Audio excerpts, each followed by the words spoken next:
Usually these BSM video visits are a happy occasion, and it's not that this one is not. Certainly there is a lot of, I think we're going to have a lot of fun with our topic today, but it starts from a really disappointing place today, Jason, and that is I don't know a nicer way to say it other than the downfall of SKOR North. It just didn't pan out the way the folks at Hubbard were hoping that it would. And it is a real disappointment because in a market like Minneapolis, where they have a monster of a sports radio station in KFan, I thought SKOR North was doing everything right. They knew they weren't going to get the ratings right away, so they were attacking this not as a radio station, but as a content delivery system. Listen, they had a great idea, great execution. Who could prepare for a global pandemic? Right. I mean, here's the one thing. I love Hubbard. I think they are a great radio company. I think that what I really loved about SKOR North is they didn't go into it expecting to make money on this for a few years. They have a real big picture kind of mindset when it comes to things. Phil Mackey is one of the smartest people that I've gotten to know in this business. I love the guy. He is just a great, genuine guy. He's creative. He's got ideas. His whole team did a lot of great things. I was fortunate enough to do some work with those guys, but everyone from Phil to Rami, Dan Seaman, their market manager, has got conviction, believes in what he's doing, and none of those guys want to be in this boat. You think Dan or Phil want to be in a position to pull the plug on something like this? They don't.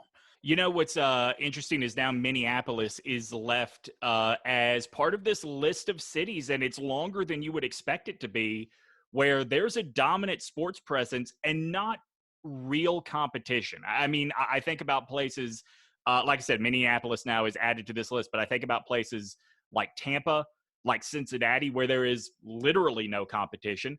But I also think about places like Indianapolis or Charlotte, where there is competition, but either the signal is incredibly small or the signal is nothing but a repeater of a national network feed.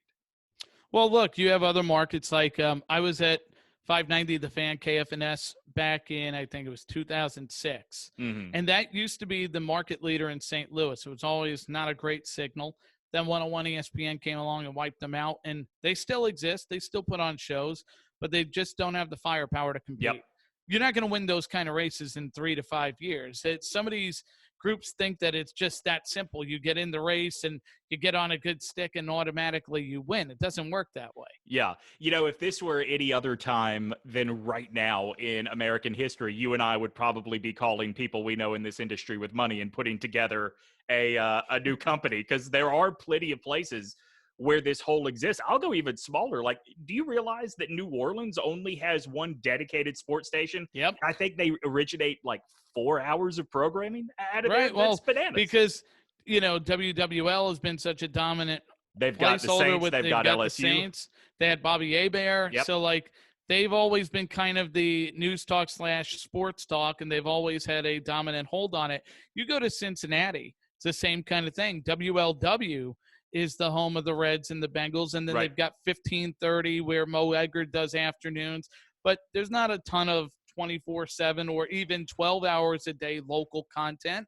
The reality is sports radio is expensive. Right. So maybe you look at places like Charlotte or like Tampa where the population is still coming to as opposed to leaving, and that looks a little more inviting. But I will say this, no matter what market you're talking about, I'm going to tie SKOR North in here for a second, because the first time I ever talked to Phil Mackey, I asked him to sort of explain the vision of the brand to me. And you know, he talked about how much everything was going to be designed to have a second life elsewhere. And I said, so it's interesting. It's sort of like if SKOR North as a brand is Disney World, radio is Main Street USA, and everything else is a different land. And his answer is something I'll never forget. I think I brought it up when he and I were on stage together at the first summit.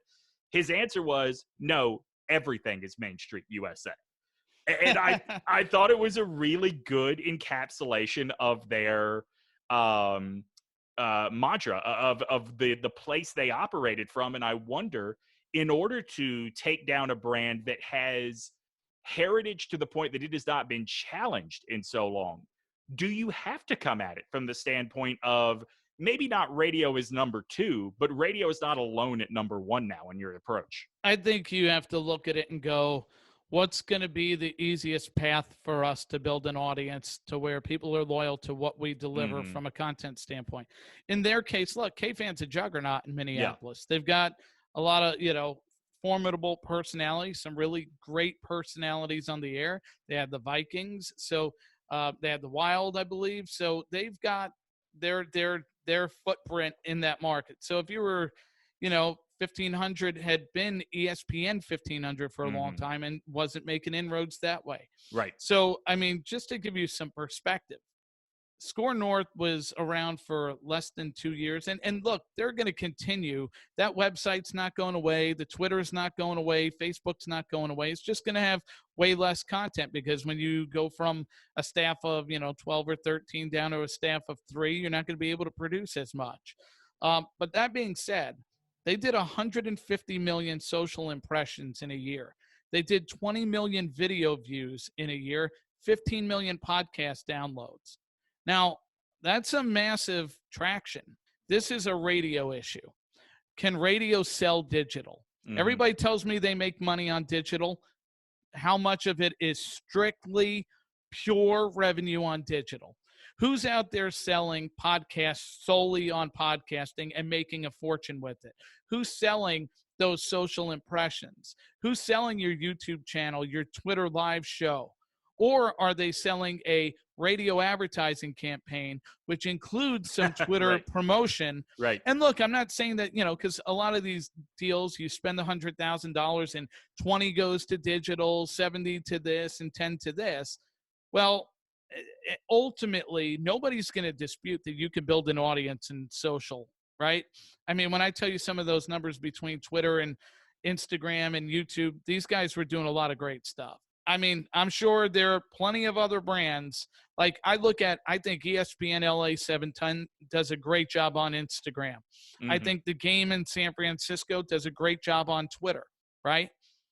Are those brands making a ton of money on those channels? And the answer is no. Yeah, the other thing too that I would wonder if you are launching a brand like SKOR now, and you're talking about you need time, you might also need time to train up a different sales staff. I don't know that the 50 or 60-year-old guy that has been selling AM radio forever is equipped to handle a new age brand like SKOR. Okay, I'm with you. I agree. I think that's one of the issues. But let me ask you this. What 18 to 34-year-old coming out of college or in the job market is coming to sell radios digital right now? Yeah. Why would you go there when you can go work for McDonald's and sell their social, or go sell for Facebook, or go sell for Salesforce, or go to Amazon? Like all of these other places, you look at how much of the advertising money around the country goes to Facebook, Amazon, Google. You look at those things, you go, why would I want to go sell radio digital? If I'm going to go to sell radio, I'm going to sell radio because radio still brings in revenue. But, you would also probably go sell TVs digital just because TV's got big TV money coming in and you can, kind of make a good living off of that. So that's the issue is, I agree that the older seller, if they've been making a great living for 20 years selling radio, of course they're not going to want to, how would you like to sell an account for $5,000 versus an account for $200,000? Of course they didn't want to do that. But that new person coming in the door who has to sell the $5,000 package before they can get those $200,000 buys, they're going to look at it and go, that's nice and all. I can go to these other places and I can make better money right away. And I don't have the answer. I just know some of the challenges just from talking to different sellers in different cities over the last few years is that there's just not enough money right now on the radio side of selling digital to local and national clients that you don't feel you can live on that. All right. So let's wrap up here.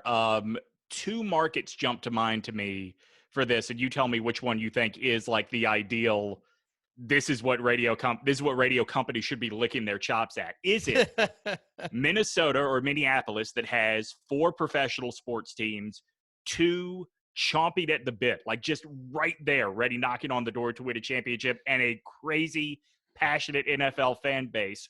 Or is it Tampa, where you have 3 professional sports teams? All 3 seem to be pretty close to at least being in the playoffs, and you have the biggest headliner currently playing professional sports and not named LeBron James in your city now. Here's the thing. The Brady thing, though, you don't know if that's going to be a year, 2, or 5. Right. And you also don't know what if he plays worse than last year. Right. You'll be changing the opinion pretty quick, right? Talk to me about the companies that are located in those cities that are going to spend money. So when I see Target is in Minneapolis, I like that. Now, if you were looking at Detroit, what happens in Detroit? The auto industry, right? Which is a big believer in radio, right? One thing that I think is going to be really interesting, Demetri, going forward, how many sports, not just sports, radio companies are going to be in a rush to pay big money for rights in the future? Yeah, good question. Like, this whole situation going on right now, if advertising doesn't return in full force the way it was before, even if you lost 20%, are you going to go spend a few $1 million for play-by-play, which, by the way, especially with baseball, basketball, it's taking place at night. Yeah. You're not selling nighttime numbers. So I would be looking first and foremost, what companies are in those cities? Mm-hmm. Because do I have a bunch of Fortune 500 companies? Do I have some business that I know, like, if it's a backyard, if you're in Las Vegas and you see the sports betting industry booming and FanDuel, StubHub, ESPN's opening shop, well, guess what? I like Vegas. Yeah. I can make money there. That's got to be first and foremost. But then you go from there and you go, okay, do they have 2 or 3 teams that we could latch on to? What is the current situation with another station? You can get an audience. Can you monetize an audience? Right. So if you're in a spot where they got money, and they got a lot of companies, and they've got sports teams, now you can figure out, okay, what channel are we on? What brands do we bring in? What talent, all that. But you got to have that first. Otherwise, Tom Brady could play anywhere, and if you don't have companies in that market, after you sell the Tom Brady sponsorship, you're still stuck with 12 minutes an hour that you can't sell. Yeah. All right. Well, then let's head to Vegas and find us a station and get this going.